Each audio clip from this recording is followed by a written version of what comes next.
Two of the most popular entry-level credit cards right now are the American Express Gold Card and the Chase Sapphire Preferred. But which one is the best option for you? As per usual, I've made separate reviews on both of these products that I'll link to down below the like button, along with some links where you can learn more. But let's start with the most important variable, cost. The American Express Gold Card comes in at $250 per year, making it the more expensive of the two products, but is still significantly less than its more premium counterpart, the American Express Platinum Card, which costs $695 per year. As I said, the Sapphire Preferred is much more affordable at just $95 per year, which makes sense since its more premium counterpart, the Chase Sapphire Reserve, is also less expensive at $550 per year. Both the American Express Gold Card and Chase Sapphire Preferred offer identical 60,000 point sign-up bonuses after you spend $4,000, but the Gold Card gives you 6 months, while the Sapphire Preferred gives you just 3 months to hit that spending threshold. And for the sake of simplicity, let's say that 1 point equals 1 cent throughout this video, but we will compare each travel portal later on and your different redemption options to help you maximize those point values. In terms of spending multipliers, the Gold Card gives you 4 points at restaurants worldwide, including takeout and delivery services, compared to the Sapphire Preferred's 3 points per dollar in the exact same category. The Gold Card also gives you 3 points per dollar on flights booked directly through the airline or through the American Express travel site, while the Sapphire Preferred gives you 5 points per dollar for travel booked through the Chase Ultimate Rewards portal. When it comes to grocery store purchases, the Gold Card gives you 4 points per dollar at U.S. supermarkets on up to $25,000 in purchases each year, compared to the Sapphire Preferred's 3 points per dollar, which only applies to online grocery purchases and excludes Target, Walmart, and wholesale clubs like Costco and Sam's Club. Outside of that, both products give you 1 point per dollar on all other eligible purchases, and as a last minor benefit, the Sapphire Preferred gives you 3 points per dollar on select streaming services and 2 points per dollar on travel purchases made outside of the Chase Ultimate Rewards system. So fairly similar across the board with those point multipliers, with the biggest difference being the Gold Card's higher rewards on restaurants and supermarkets, and the Sapphire Preferred's higher rewards on travel through the Ultimate Rewards portal, and additional point multipliers on streaming services. In terms of additional benefits, it's really no contest here, with the American Express Gold Card giving you $120 as a dining credit at select locations, including Cheesecake Factory, Shake Shack, and Grubhub, on top of an additional $120 Uber cash credit that you can use on the Uber Eats platform or the Uber ride-sharing platform. Now, as I've talked about in previous videos, those are given to you as a $10 monthly statement credit,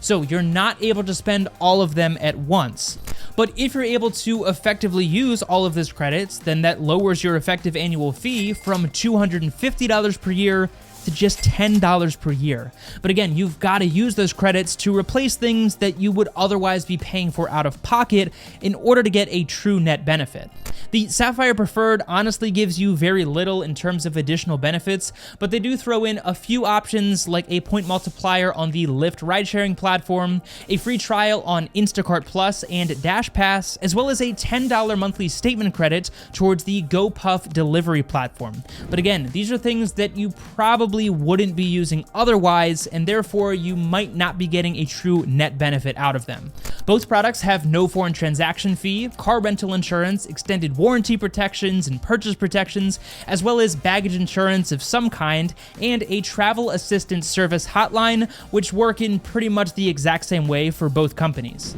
Now, from a broader point of view, I've personally always been more impressed with the customer service from American Express, and that's not surprising considering their clientele on average is probably a higher spender when compared to the average user from Chase. But I have products from both of these companies, and I have experience with both customer service lines, and they're both pretty much exactly the same across the board and give you exactly what you would expect: a higher-end client receiving higher-end and faster customer support. So things are looking very similar so far, and you may be more confused now than you were when you first clicked on this video. But we still have to talk about the biggest differentiator in my opinion, and that is the travel portals and the transfer partners. Now, if you want a deep dive into maximizing point values and transfer partners, I have made videos on that very topic for both American Express and Chase. But to give you a high-level overview, since both of these products offer you points instead of a flat cash back,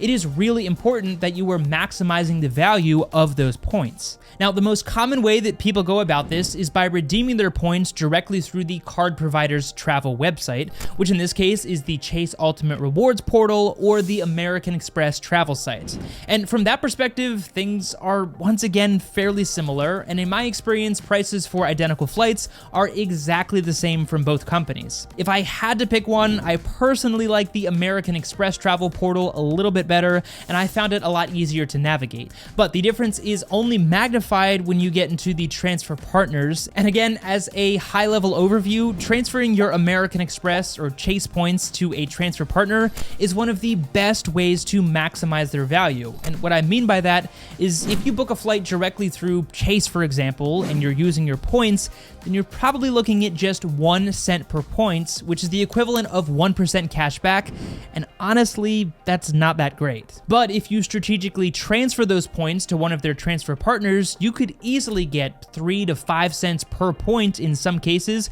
and even go higher than that for high-end flights. So what's important in the world of transfer partners is having as many options available to you as possible. And with American Express, you're looking at 19 total transfer partners compared to Chase's 11 transfer partners. You can see the whole comparison list here, but some of the most notable differences where American Express transfers and Chase does not currently would be the ANA Mileage Club, Etihad Airways, and Delta Sky Miles. And when it comes to hotel partners, American Express transfers to Hilton Honors and Choice Privileges, while Chase does not. However, that also goes in both directions because Chase transfers to partners like Southwest Rapid Rewards and United's Mileage Plus program, while American Express does not. And Chase also transfers to World of Hyatt and IHG Rewards Club, which once again, American Express does not. So yes, the total number of transfer partners with American Express is quite a bit higher,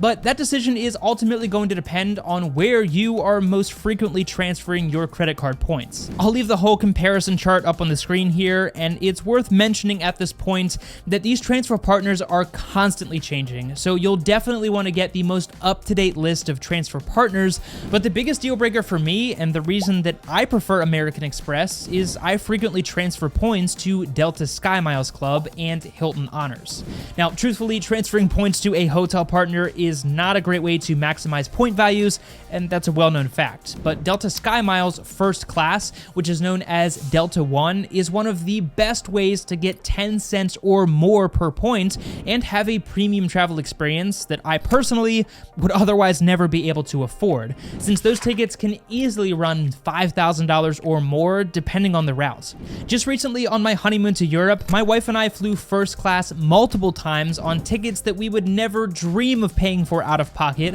but thanks to our American Express points and their strategic transfer partners, we were able to fly first class 5 different occasions while paying virtually nothing out of pocket. But getting back to which card is better, the American Express Gold Card or the Chase Sapphire Preferred, for me personally, I prefer the Gold Card because I'm able to justify the slightly higher annual fee, and I frequently transfer my points to Delta and Hilton Honors, 2 areas that Chase currently does not cover. But the Sapphire Preferred is still a fantastic option considering it is less than half the cost of the Gold Card, and it gives you a majority of the same transfer partners. The Sapphire Preferred is also slightly more travel focused, giving you 5 points per dollar on bookings through the Chase Ultimate Reward system, while again, the Gold Card only gives you 3 points on equivalent purchases. But other than that, these two cards are nearly identical across the board, so take a close look at the most up-to-date transfer list, and if you're still not able to make a decision after that, then the last thing I'll say